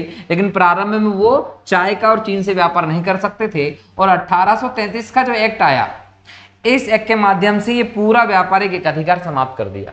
तो यहां पर याद रखिए कि 1813 के अधिनियम से कौन से चाय के व्यापार जो था वो केवल कंपनी के लिए सुरक्षित था, बाकी सभी क्षेत्र सभी ब्रिटेन के वासियों के लिए खोल दिए गए थे, ध्यान रखेंगे। अगला प्रश्न है, ब्रिटिश ईस्ट इंडिया कंपनी का व्यापारिक एकाधिकार अंतिम रूप से किस एक्ट के तहत समाप्त किया गया? 1833 के चार्टर एक्ट के तहत समाप्त किया गया था। इस एक्ट में सबसे बड़ी बात एक ये की गई थी कि बंगाल का गवर्नर जनरल अब भारत का गवर्नर जनरल होगा। दूसरी बात कि पूरी तरीके से व्यापारिक एकाधिकार समाप्त होगा, अब हर ब्रिटेन का वासी भारत से व्यापार करने के लिए खुला था। ब्रिटिश भू राजस्व व्यवस्था के संदर्भ में इन कथनों पर विचार कीजिए। चलिए विचार कर लेते हैं। पहला कथन है, स्थायी बंदोबस्त के तहत सरकार ने जमींदारों से हमेशा हमेशा के लिए लगान निश्चित किया, इसी कारण इसे स्थायी बंदोबस्त कहा गया। बिल्कुल सही है। रैयतवाड़ी व्यवस्था के तहत रैयतों ने लगान निश्चित किया, इसी कारण इसे रैयतवाड़ी व्यवस्था कहा गया। देखिए, सरकार ने रैयतों से लगान निश्चित किया, यहां पर किसानों से लगान निश्चित किया था, ये याद रखिएगा। स्थायी बंदोबस्त में स्थायी व्यवस्था की गई थी, लेकिन जमींदारों से लगान निश्चित किया था। महलवाड़ी व्यवस्था के तहत प्रत्येक खेत के आधार पर भू राजस्व निर्धारित नहीं किया गया, बल्कि प्रत्येक महाल जागीर का एक भाग के अनुसार निश्चित किया गया, इसलिए से महलवाड़ी व्यवस्था क्या? बिल्कुल गांव के समूह को एक प्रकार से सामूहिक उत्तरदायित्व के आधार पर चुना जाता है। ये 30% भाग पर आता है, ये 31% भाग पर आता है, और ये देश के 19% भाग पर आता है। ये उपजाऊ क्षेत्र में था, ये कम उपजाऊ क्षेत्र में था, ये उत्तर के क्षेत्र में था, ये आप लोगों को ध्यान रखना है। लेकिन तीनों का ही आधार जो था वो भारतीयों का, भारतीय किसानों का शोषण था, ब्रिटिश हितों की पूर्ति करना थी, ज्यादा से ज्यादा भारतीयों की कमाई को अपने जेब में डालना उद्देश्य था। तीनों के तीनों कथन सत्य हैं। अगला प्रश्न है, एक तरफ आपको कुछ अधिनियम दिए गए हैं और एक तरफ उनके समय दिए गए हैं। बंगाल काश्तकारी अधिनियम कब आया था? 1885 में। अवध लगान अधिनियम कब आया था? 1886 में। दक्कन काश्तकारी अधिनियम कब आया था? 1879 में। मध्य प्रांत काश्तकारी का अधिनियम कब आया था? 1883 में। आधुनिक शिक्षा के संदर्भ में शिक्षा का माध्यम को लेकर उठे प्राच्य आंग्ल विवाद का अंत मैकाले के प्रपत्र 1835 से हुई। इसके अनुसार किस भाषा को भारत में शिक्षा का माध्यम स्वीकार किया गया? तो दोस्तों याद रखेंगे, अंग्रेजी भाषा को भारत में शिक्षा का माध्यम स्वीकार किया गया। मैकाले का मिनट, मैकाले मिनट जो है वो 1835 में आता है, और इस मैकाले मिनट के माध्यम से भारत में अंग्रेजी शिक्षा को लागू किया जाता है। इसका उद्देश्य सिर्फ ये था कि भारत में क्लर्क और बाबुओं की टीम तैयार की जाए, ताकि अंग्रेजों को भारत से बाहर के लोगों को इस काम के लिए ना बुलाना पड़े, इस काम के लिए भारतीय को ही रख दिया जाए। ठीक है, तो मैकाले मिनट ने भारत में अंग्रेजी शिक्षा को शुरू किया। मैकाले कौन थे? तो वायसराय की कार्यकारिणी के विधि सदस्य के तौर पर आप इन्हें देखते हैं। अगला प्रश्न है, भारतीय शिक्षा का मैग्ना कार्टा महाअधिकार पत्र किसे कहा जाता है? तो ध्यान रखेंगे, भारत में अगर हम देखें तो वुड डिस्पैच 1854 में आता है, और इसे भारत में शिक्षा का मैग्ना कार्टा कहा जाता है। क्यों कहा जाता है? कारण समझ लीजिए। इसके तहत प्राथमिक विद्यालयों को स्थानीय भाषा में शिक्षा, स्थानीय भाषा में शिक्षा अपनाने को कहा गया। तो एक तरीके से देखा जाए तो यहां पर प्राथमिक विद्यालयों से स्थानीय भाषा में शिक्षा को इंपॉर्टेंस दिया गया। इसके बाद हम देखें हाई स्कूल में, तो यहां पर एंग्लो वर्नाक्यूलर माध्यम का उपयोग की बात की गई। यहां पर बोला गया कि कॉलेज एंग्लो वर्नाक्यूलर मतलब स्थानीय और विदेशी भाषा की, और उच्च शिक्षा पे जब आप जाते हैं तो यहाँ पर अंग्रेजी शिक्षा को माध्यम के तौर पर चुना गया।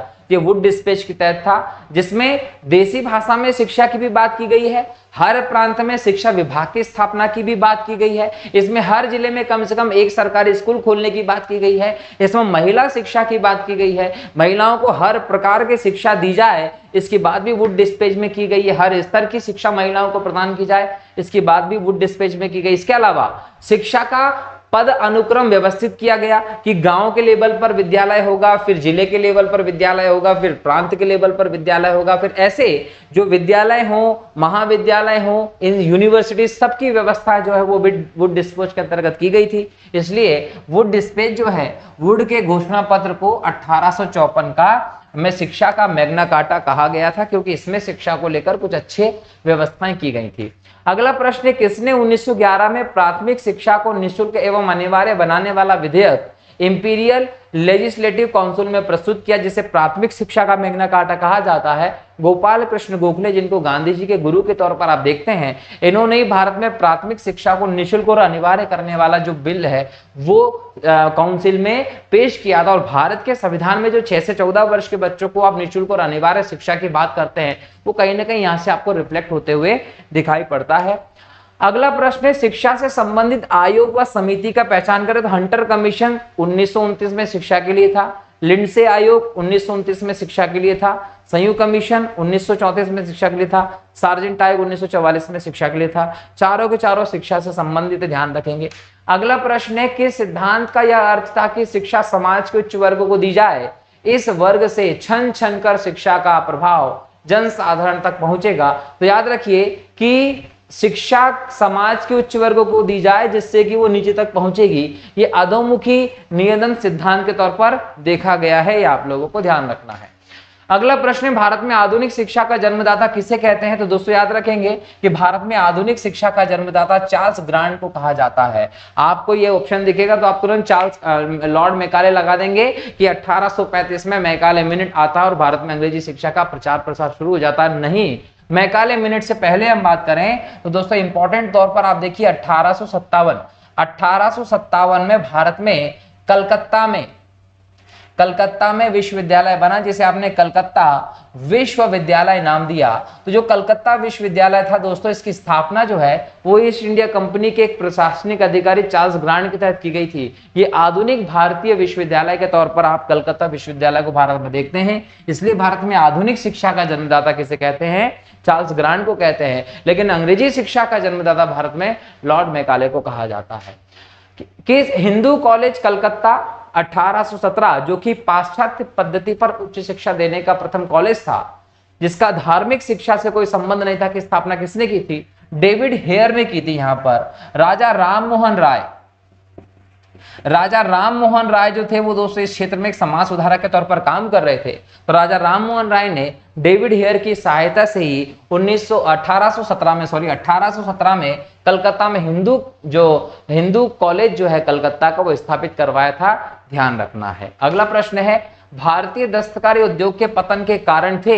याद रखिएगा, भारतीय दस्तकारी उद्योग के पतन के कारण जब हम देखते हैं तो यहाँ याद रखिए दस्तकारी मतलब जो हाथों से बनाने वाले काम थे। तो जो हाथों से हमारे यहाँ पर शिल्प उद्योग था, वो हाथों से कारीगरी करने वाले लोगों का जो उद्योग था वो कैसे खत्म हो गया? उसके खत्म होने के पीछे कई सारे कारण थे। अंग्रेजों द्वारा भारतीय बुनकरों को तैयार माल को कम से कम मूल्य पर लेना। भारतीय बुनकर जो दस्तकारी उद्योग में लगे होते थे, उनके द्वारा जो तैयार माल था वो कम कीमतों में ले लिया जाता था, उनको फायदा नहीं हो पाता था। मेहनत करते थे 10 रुपए की, मिलता थे 5 रुपए। तो ऐसे में उन्होंने उन चीजों को छोड़ना शुरू किया। तो यहाँ से बुनकर जो हमारा विभाग रहा, जो कला रही, वो धीरे धीरे खत्म होती चली गई। अंग्रेजों द्वारा कच्चे माल पर नियंत्रण। अगर हमें बुनना है, कढ़ाई करना, कुछ भी काम करना है, उसके लिए हमको कच्चा माल चाहिए था। कच्चे माल को आप बिना अंग्रेजों की परमिशन के यूज नहीं कर पा रहे थे, तो ये कहीं ना कहीं इसके पतन का कारण था। इंग्लैंड में आयात की जाने वाली भारतीय वस्तुओं पर भारी आयात शुल्क। देखिए, दो चीजें थी, एक तो ये है कि भारत में निर्यात होता था और दूसरा था कि भारत से में आयात होता था। तो जब भारत से हम निर्यात की बात करेंगे तो कुछ वस्तुएं ब्रिटेन में भेजी जाती थी। तो जो वस्तुएं भारत से निर्यात की जाएंगी वो ब्रिटेन के लिए क्या हो गया? आयात हो गया, ठीक है। और जो वस्तुएं भारत में आयात की जा रही हैं वो ब्रिटेन के लिए क्या हो गया, निर्यात हो गया। मतलब जब आप इंग्लैंड से निर्यात करेंगे तो भारत में आयात होगा, और भारत से निर्यात करेंगे तो ब्रिटेन में, इंग्लैंड में आयात होगा। तो जब अंग्रेजों ने उनके देश में वस्तुओं के आयात पर जो टैक्स लगता था वो बढ़ा दिया, और निर्यात जो शुल्क लगता था ये घटा दिया। इसका मतलब ये था कि भारत का आयात शुल्क क्या हो गया, बढ़ गया। अगर भारत में आयात शुल्क बढ़ेगा तो इसका मतलब क्या होगा कि वस्तु जो होगी भारत में जो आयात शुल्क है वो क्या कर दिया इन्होंने, घटा दिया। अगर भारत में आयात शुल्क घटाएंगे तो वस्तु कैसी हो जाएगी, वस्तु हो जाएगी सस्ती। क्यों? क्योंकि भारत में आयात शुल्क जो है कम लगता है, वस्तु जो होगी उस पर टैक्स जुड़ेगा नहीं, टैक्स जुड़ेगा नहीं तो वस्तु सस्ती होगी, सस्ती होगी तो बिकेगी ज्यादा, ठीक है। और अगर यहां पर आयात शुल्क ज्यादा है मतलब भारत का निर्यात शुल्क बढ़ गया, अगर निर्यात शुल्क ज्यादा लगेगा तो वस्तु टैक्स बढ़ा, टैक्स बढ़ा मतलब वस्तु क्या हो गई, महंगी हो गई, महंगी हो गई तो खरीदी कम होगी, और खरीदी कम होगी तो उत्पादन कम होगा, और उत्पादन कम होगा तो लाभ कम होगा, और लाभ कम होगा तो व्यापार बंद होगा, उत्पादन बंद होगा। तो ऐसे करके भारत के जो दस्तकारी उद्योग है वो पूरी तरीके से क्या होते हैं, भारत से खत्म हो जाते हैं। तो प्लानिंग के तहत अंग्रेजों ने अपनी नीतियों के माध्यम से भारत के दस्तकारी उद्योग को नष्ट कर दिया। भारत में आधुनिक उद्योगों की स्थापना कब से प्रारंभ हुई थी, तो याद रखेंगे भारत में 1850 के दशक से आधुनिक उद्योगों की स्थापना आप देखते हैं, जिसमें आप देखते हैं 1854 में कवास जी नाना भाई, ये कवास जी नाना भाई क्या करते हैं, सूती वस्त्र की मील लगाते हैं। तो इसके माध्यम से भारत में उद्योग स्थापित होना शुरू हो जाते हैं। इसके पहले हम देखें दोस्तों तो लॉर्ड ऑकलैंड जब गवर्नर जनरल हुआ करता था तो 1854 में बंगाल के रिसरा में जूट की मील भी अंग्रेजों ने लगाई थी। इस प्रकार से भारत में 1850 के बाद से जो आधुनिक उद्योग वो लगने लगे, लेकिन ये उद्योग नाम मात्र के थे। भारी इंजीनियरिंग उद्योग भारत में नहीं थे, जिसके कारण दूसरे उद्योगों का विकास नहीं हो पाया। जो उद्योग भारत में शुरू हुए वो दबाव में शुरू किए गए, और उन्हीं उद्योगों को भारत में अंग्रेजों ने बढ़ावा दिया, जिससे अंग्रेजों को फायदा होता था, भारत को नहीं। अगर भारत में औद्योगिक की दृष्टि से देखें तो भारतीयों के द्वारा छुटपुट प्रयास किए गए वही उद्योग भारत में आजादी के पहले मौजूद थे, जिसमें 1907 में जमशेदपुर, छोटा नागपुर के पठार पर जमशेदजी टाटा के द्वारा जो टिस्को की स्थापना की गई वो एक इंपॉर्टेंट कदम हमें देखने को मिलता है भारी उद्योगों के अंतर्गत। वरना भारत में 1850 के बाद से उद्योग तो शुरू हो गए, लेकिन वो नाम मात्र के थे, याद रखिएगा। भारतीय बुनकरों की दयनीय हालत पर किस गवर्नर जनरल ने टिप्पणी की, इनका दुख दर्द समूचे इतिहास में अतुलनीय है, कपड़ा बुनकरों की हड्डियों से भारत की धरती सफेद हो गई है। याद रखिए कि कपड़ा बुनकरों की हड्डियों से भारत की धरती सफेद हो गई है, ये कहना किसका था, ये विलियम बेंटिक का था, जो 1833 में भारत का पहला गवर्नर जनरल बनता है। भारत में रेलवे निर्माण के क्या कारण थे दोस्तों, तो पहली बात समझ लीजिए कि अंग्रेज उन्हीं चीजों को भारत में बढ़ावा देते जिससे उनको फायदा होता था। रेलवे में विदेशी पूंजी निवेश के नाम पर भारत का पैसा अंग्रेज ब्रिटेन ले गए, वहां से वही पैसा उन्होंने भारत में निवेश कर दिया, और वो रेलवे में निवेश किया, जिससे उन्होंने ज्यादा भारत से ब्याज कमाया। लेकिन रेलवे को इसलिए और उन्होंने भारत में लाए कि भारत से ज्यादा माल वो सस्ता कच्चा ले जाएं और ज्यादा से ज्यादा ब्रिटेन में बना हुआ माल भारत में बेच सकें। इसलिए रेलवे को कहीं ना कहीं उन्हें भारत में लेकर आए। यहां देखिए ब्रिटिश उद्योगों में उत्पादित वस्तुओं की तेजी से खपत, ब्रिटिश उद्योगों के लिए भारत के विभिन्न भागों से कच्चे माल की आपूर्ति ज्यादा से ज्यादा, ये इनका टारगेट था। विस्तृत भारतीय साम्राज्य को एक राजनीतिक प्रशासनिक सूत्र में आबद्ध कर देना, आंतरिक विद्रोह व बाह्य आक्रमण के दौरान सेना का तेजी से आवागमन करना, ये इनका टारगेट था। तीनों के तीनों उद्देश्यों के चलते भारत में रेलवे का विकास अंग्रेजों के द्वारा किया गया था। किसने भारत में रेलवे की स्थापना को आधुनिक उद्योग का अग्रदूत या जननी की संज्ञा दी थी? कार्ल मार्क्स ने कहा था, ये ध्यान रखिएगा। पहली आधुनिक पटसन मिल कहां स्थापित हुई थी दोस्तों? रिसरा, बंगाल में 1854-55 में आधुनिक पटसन मिल, जूट मिल अंग्रेजों के द्वारा स्थापित की गई थी।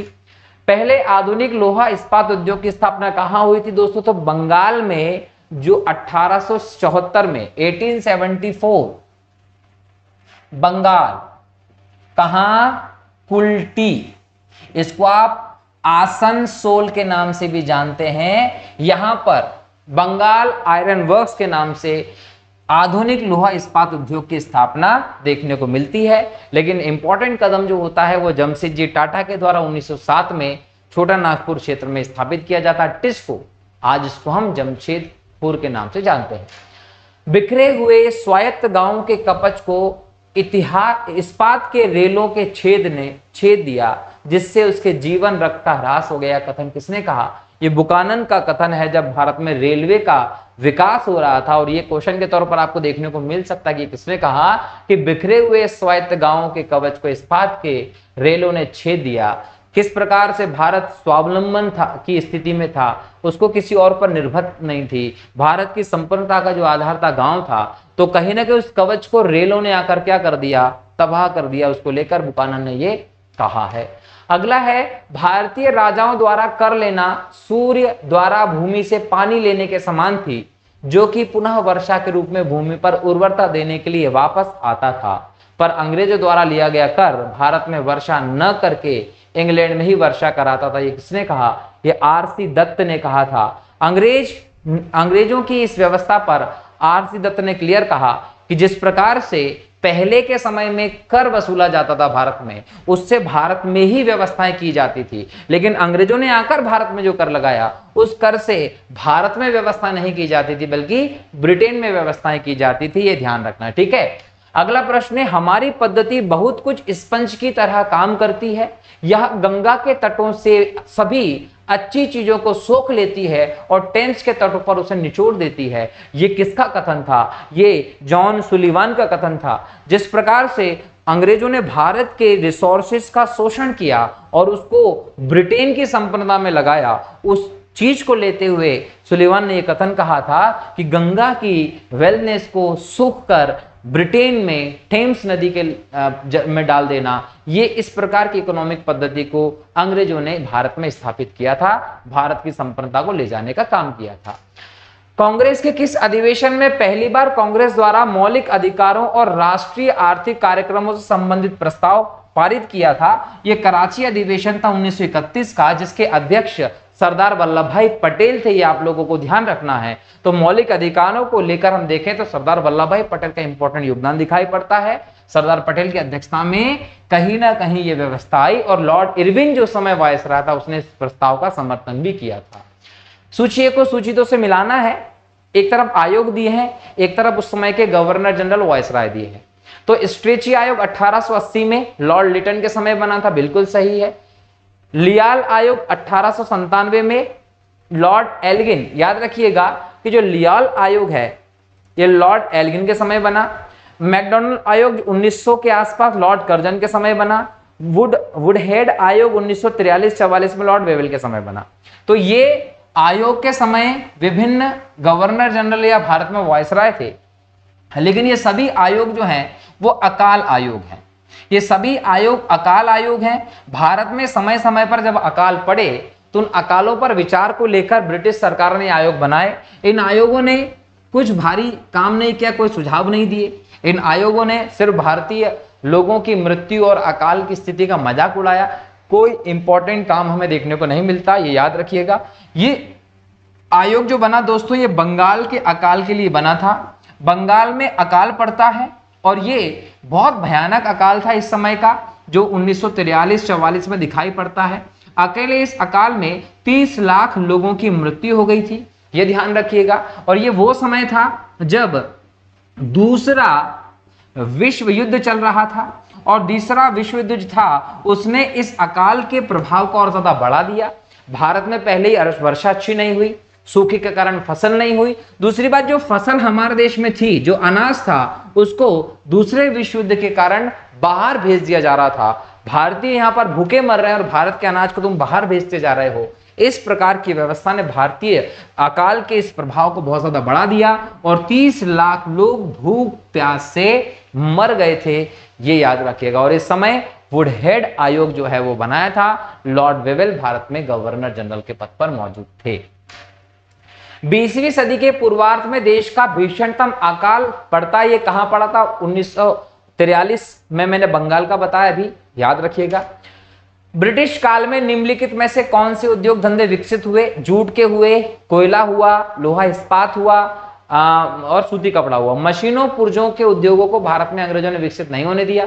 क्यों? क्योंकि ये भारत के लिए आधारभूत उद्योग हो सकता था जो अन्य उद्योगों की स्थापना के लिए कहीं ना कहीं रीढ़ का काम करता, और ये उद्योग स्थापित हो जाता तो भारत औद्योगिकरण की दिशा में बहुत तेजी से बढ़ सकता था। इसलिए कहीं ना कहीं ऐसा होने के बाद ब्रिटेन में भारत की निर्भरता कम हो जाती, पकड़ कम हो सकती थी, इसलिए मशीनी आधारित जो उद्योग थे इन्होंने भारत में बिल्कुल भी नहीं स्थापित किए, बल्कि जूट के, कोयले के, लोहा इस्पात उद्योग, सूती कपड़ा उद्योग इन्होंने विकसित किया था। 1938 के अंत में भारतीय राष्ट्रीय कांग्रेस के अनुरोध पर जो राष्ट्रीय योजना समिति बनाई गई उसके अध्यक्ष कौन थे? तो ये जवाहरलाल नेहरू दिखाई पड़ते हैं। इस समय याद रखिएगा कि हरिपुर अधिवेशन होता है, सुभाष चंद्र बोस जो होते हैं वो अध्यक्ष होते हैं, और सुभाष चंद्र बोस ने कहीं ना कहीं इस हरिपुर अधिवेशन के अंतर्गत अध्यक्ष पद पर रहते हुए राष्ट्रीय योजना समिति बनाई थी, जिसके अध्यक्ष जवाहरलाल नेहरू को बनाया गया था। हालांकि ये समिति जो थी इसकी रिपोर्ट कुछ आई नहीं, तैयार नहीं हो पाई। 1948-49 का समय कुछ इसके अंश सामने आए थे, इससे ज्यादा कुछ नहीं हो पाया था। लेकिन 1938 में ये रिपोर्ट आपको देखने को मिलती है, ये समिति देखने को मिलती है, राष्ट्रीय योजना समिति। अकालों को रोकने तथा अकाल पीड़ितों की सहायता हेतु भारत सरकार ने अकाल संहिता कब प्रसारित किया था? 1880। 1880 में स्ट्रेची आयोग बनता है। स्ट्रेची आयोग बना, यह अकाल के संदर्भ में भारत में बनाया गया पहला आयोग दिखाई पड़ता है, और इसकी अनुशंसा के आधार पर 1983 में भारत में अकाल संहिता जो है उसको प्रसारित किया गया था, ताकि अकालों के प्रभाव को रोका जा सके। रेल विभाग के लिए पृथक रूप से रेलवे बजट कब से प्रारंभ हुआ? 1924। याद रखिए कि एक वर्ष समिति जो है वो बनती है 1920 में, और एक वर्ष समिति 1920 के आखिरी में 1920-21 में अपनी रिपोर्ट देती है। उसकी रिपोर्ट के आधार पर 1924 में रेल बजट को आम बजट से अलग करके पेश करने की व्यवस्था शुरू की गई। और यह भी याद रखिएगा कि ये बहुत लंबे समय तक भारत में रेल बजट और आम बजट अलग अलग पेश होता चला गया, लेकिन 2016 में जब अरुण जेटली जी भारत में वित्त मंत्री के तौर पर थे, उस समय इस बात पर कहीं ना कहीं मुहर लगाई गई कि रेल बजट को आम बजट से जोड़कर एकीकृत करके दोबारा पेश किया जाएगा। तब जाकर 1 फरवरी 2017 को रेल और आम बजट को एक करके पहली बार अरुण जेटली जी ने पेश किया था भारत में संसद में, ये ध्यान रखिएगा। तो ये अलग होने की तिथि ये थी एक वर्ष समिति की सिफारिश पर। एक वर्ष समिति कब बनी थी? 1920 में, और 2016 में सरकार ने अंतिम मुहर लगाई और 1 फरवरी 2017 को एकीकृत करके संयुक्त रूप से बजट को पेश किया गया। लेकिन भारत में हम पहली बार बजट की बात करें तो 7 अप्रैल 1860 में आप ब्रिटिश क्राउन के सामने सबसे पहले बजट की बात करते हैं, और जेम्स विल्सन जो है यहां पर ब्रिटिश सांसद और अर्थशास्त्री थे जिन्होंने भारत के लिए पहली बार बजट पेश किया था। ठीक है, ये स्कॉटिश अर्थशास्त्री भी थे। तो भारत में बजट का जो काम है वो 1860 से हो रहा है, और 1924 में रेल बजट, आम बजट अलग अलग पहली बार प्रस्तुत किए गए, और 1 फरवरी 2017 को उनको दोबारा एकीकृत करके पेश किया जाता है। तो वर्तमान में भारत में रेल बजट और आम बजट एक साथ पेश होता है। ठीक है, बजट के संदर्भ में डिटेल में हम डिस्कशन संविधान में देखेंगे, और डिटेल में हम डिस्कशन इकोनॉमी वाले लेक्चर में देखेंगे। ठीक है, चलिए आगे बढ़े। अगला प्रश्न है, ब्रिटिश नागरिकों को सर्वप्रथम किस वर्ष भारत में भूमि खरीदने व बसने की अनुमति मिली? 1833 के चार्टर अधिनियम के बाद हम देखते हैं यह व्यवस्था, जब कंपनी के एकाधिकार को पूरी तरीके से समाप्त कर दिया गया और ब्रिटेन के अन्य लोगों के लिए भारत से व्यापार के दरवाजे खोल दिए गए। उसके बाद वो भारत में आकर भूमि खरीदकर बसने लगे थे व्यापारिक उद्देश्य से। The economic history of India के लेखक कौन है दोस्तों? तो रमेश चंद्र दत्त जो है वो the economic history of India के लेखक हैं। भारत में इस्पात का उत्पादन सर्वप्रथम कब प्रारंभ हुआ? 1913 में। 1907 में जमशेद जी टाटा ने टिस्को की स्थापना जमशेदपुर, छोटा नागपुर क्षेत्र झारखंड में की थी, जिसने 1913 में उत्पादन का काम शुरू कर दिया, और लौह इस्पात ने भारत को एक आधार प्रदान किया, जिसके बाद भारत में आधुनिक जो इंजीनियरिंग बेस्ड उद्योग है उनकी स्थापना बढ़ती चली गई। अंग्रेज घुसपैठियों ने भारत के करघे को तोड़ डाला और चरखे को नष्ट कर दिया, कथन किसका है? ये कार्ल मार्क्स का है। भारत में करघे और चरखे के माध्यम से सूती वस्त्र आदि उद्योग को बढ़ावा मिला था, तो ब्रिटेन ने कहीं ना कहीं भारत में जो कंपनियों में निर्मित सूती वस्त्र बेचना शुरू किया, और उस सूती वस्त्रों को अपनी आर्थिक निर्यात और आयात की नीतियों के माध्यम से भारत में सस्ता करके बेचना शुरू किया। तो भारतीयों को उनके वश की आदत लग गई और भारत के जो बुनकर थे, भारत के जो चरखे चलाने वाले थे, उनका पूरी दस्तकारी, उनके पूरे जो उद्योग है वो नष्ट हो गए थे। सर थॉमस हॉलैंड के सभापतित्व में भारतीय औद्योगिक आयोग का गठन कब हुआ था? 1916 में हुआ था, याद रखेंगे। आर्थिक तौर पर 19वीं शताब्दी में भारत पर अंग्रेजी शासन का एक परिणाम था, वो क्या था? भारतीय कृषि का वाणिज्यीकरण था, याद रखिएगा। 1813 से पहले ब्रिटिश द्वारा निम्नलिखित में से कौन सा उपाय भारतीयों का आर्थिक रूप से शोषण करने के लिए नहीं अपनाया गया था? मुक्त व्यापार की नीति उन्होंने भारत में कभी नहीं अपनाई। उन्होंने भारत से ज्यादा लगान वसूल करने, भारत की वस्तुओं को भारत के बाहर भेजने के लिए ज्यादा से ज्यादा निर्यात शुल्क लगाए, जिससे भारत की वस्तुएं महंगी होती चली गई थी और उनका बिकना कम हुआ, उत्पादन कम हुआ और उद्योग नष्ट हो गया। बाकी सभी जो हैं दोस्तों, ये उन्होंने भारत में शोषण के लिए अपनाई हुई प्रवृत्तियां थी, मुक्त व्यापार की नीति नहीं लागू हुई।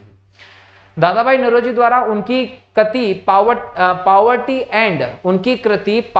And un British rule in India में प्रस्तुत किए गए ड्रेन थ्योरी, है ना, धन निष्कासन के सिद्धांत या अपवहन सिद्धांत को निम्नलिखित कथनों में से कौन सा एक समुचित रूप से परिभाषित करता है? देखिए, उनके धन निष्कासन के सिद्धांत को परिभाषित करने वाला जो तथ्य वो यही है कि भारत की संपत्ति या कुल वार्षिक उत्पाद का एक हिस्सा ब्रिटेन को निर्यात किया जा रहा है, जिसके लिए भारत को कोई महत्वपूर्ण प्रतिफल नहीं मिल रहा, ये उन्होंने कहा था। मतलब आप जितना भी लगान लेते हैं, भारत से जितना भी राजस्व वसूल करते हैं, वो राजस्व का बड़ा हिस्सा, चौथाई हिस्सा हम बोल सकते हैं, ये सीधे ब्रिटेन को भेज देते हैं और वहां पर वो ले जाया जाता है।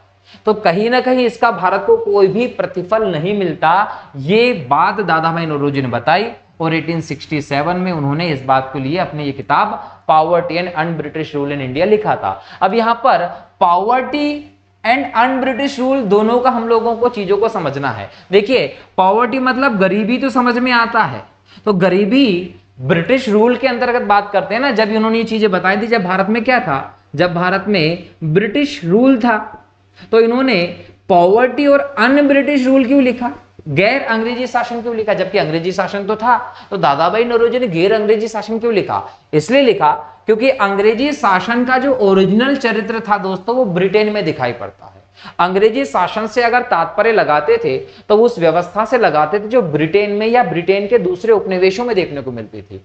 जिस प्रकार का अंग्रेजी शासन भारत में ब्रिटेन ने लागू किया था, वो शोषण करने वाला था, लेकिन वो वास्तविक ब्रिटिश रूल नहीं था। वास्तविक ब्रिटिश रूल जो दूसरे देशों में और अन्य जगहों पर था, दादाभाई नौरोजी के अनुसार वो ये था कि लोगों को ज्यादा से ज्यादा अधिकार दिए गए थे, लोगों का शोषण नहीं होता था, लोगों के हितों की बात की जाती थी, लोकतंत्र की व्यवस्था पर ध्यान दिया जाता था। इन सब चीजों पर ध्यान देना, ये काम करना ब्रिटिश रूल के साइन थे, उनकी विशेषता थी। तो ब्रिटिश रूल वो था जो ब्रिटेन में था या ब्रिटेन के दूसरे उपनिवेशों में था, जिसमें लोगों को पर्याप्त अधिकार दिया गया था, शोषण जहां नहीं किए थे वो लोग। लेकिन यहां पर भारत के संदर्भ में ये ब्रिटिश रूल दिखाई नहीं पड़ता।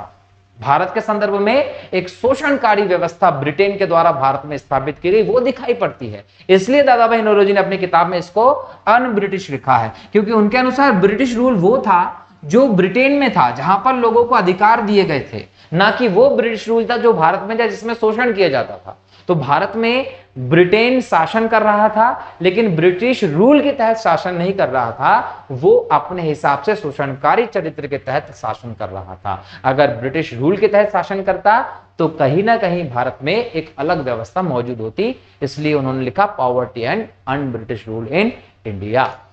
भारत में उपनिवेशी शासन काल में होम चार्जेस भारत से संबंधित दोहन का महत्वपूर्ण अंग था।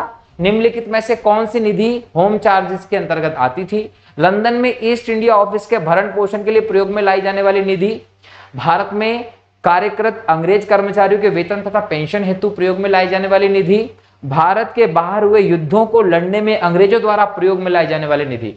तीनों को होम चार्जेस में गिना जाता था और इनका खर्चा भारत के राजकोष से किया जाता था। किस कंपनी ने सर्वप्रथम भारत में रेल सेवा प्रारंभ की थी? तो ग्रेट इंडियन पेनिनसुलर कंपनी जो थी, इसने भारत में सबसे पहले रेल लाइन मुंबई से ठाणे के बीच में बिठाना शुरू की थी और इसका काम इन्होंने 1850 से शुरू कर दिया था।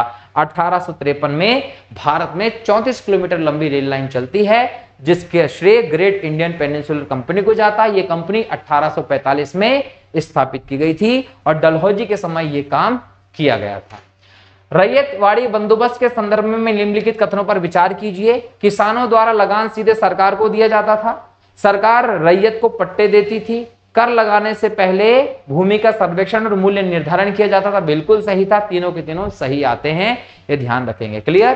तो दोस्तों इस प्रकार से हमने आज के इस लेक्चर में ब्रिटिश नीतियों का भारत में क्या प्रभाव रहा, किस प्रकार से भारत में चीजें चलती रही जब भारत में ब्रिटिश शासन रहा, उन सभी प्रश्नों पर हम लोगों ने डिटेल में डिस्कशन किया। कुछ दिक्कत होती, कोई डाउट होती तो आप बिल्कुल टेलीग्राम लिंक पर जाइए और तुरंत एक मैसेज डाल दीजिए कि सर हमें इस टॉपिक में दिक्कत है, उसको हम दोबारा से डिस्कस कर लेंगे, कोई इश्यू नहीं है।